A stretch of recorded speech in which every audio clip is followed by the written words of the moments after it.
mana yana biz Bekclean kompaniyasini chaqirdik. Biz har doim ofis, uy, hamma mana kinostudiyamni har doim mana shu kompaniya tozalab berishadi. Gilamlarimizni yangidan mana qilib berishdi. Mana ko'ringlar. Mebellarimizni, mana oqresolashni tamomlan. Hamma mana shu tozalik bilan bog'liq nima masala bo'lsa shularga aytaverasizlar. Stol, stul deysizlarmi?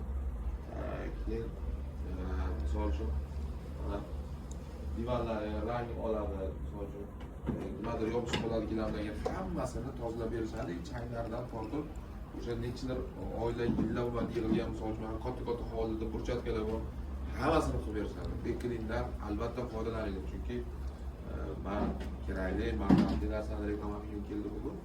O'sha uchun sizlarga ham tavsiya qilaman. Bekclean mana ham nima deydi? Uylaringizni, ishxonalaringizni tozalab berishadi, hovlilaringizni ham kayfiyatlaringizni ko'tarib ketishadi. Rahmat sizlarga.